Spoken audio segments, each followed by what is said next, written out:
છોટાઉદેપુર જંગલ વિસ્તારમાં મોરની મનમોહક કળાએ સર્વેના મન મોહી લીધા રોમાંચ થયો। છોટાઉદેપુર જિલ્લાના જંગલોમાં મોરની મનમોહક કળા, કુદરતી સૌંદર્ય 16 કળાએ ખીલ્યું। છોટાઉદેપુર કુદરતી વરદાન પામેલો છોટાઉદેપુર જિલ્લો હાલ ચોમાસાની ઋતુ અને અનુકૂળ વાતાવરણને કારણે કુદરતી સૌંદર્યથી 16 કળાએ ખીલી ઉઠ્યો છે। ચારે તરફ ફેલાયેલી લીલીછમ હરિયાળી અને આહલાદક વાતાવરણ વચ્ચે જિલ્લાના જંગલોમાં થનગનાટ કરતા મોરના દૃશ્યો જોવા મળ્યા છે, જેણે પ્રકૃતિ પ્રેમીઓ અને સ્થાનિકોનું મન મોહી લીધું છે। છોટાઉદેપુરના જંગલ વિસ્તારમાં મોર દ્વારા કરવામાં આવતી કળા અને તેના મધુર ટહુકાઓએ સમગ્ર વાતાવરણને અત્યંત ખુશનુમા બનાવી દીધું છે।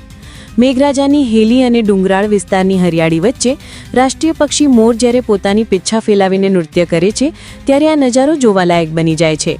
વનરાજીની વચ્ચે મોરની આ સુંદર હિલચાલથી સમગ્ર પંથકમાં આનંદ અને ઉત્સાહની લહેર જોવા મળી રહી છે।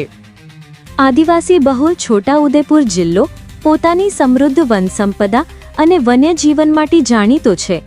હાલના દિવસોમાં જંગલોમાં ફરવા જતા પ્રવાસીઓ અને સ્થાનિક લોકોને કુદરતનું આ અદ્ભુત સ્વરૂપ જોવા મળી રહ્યું છે।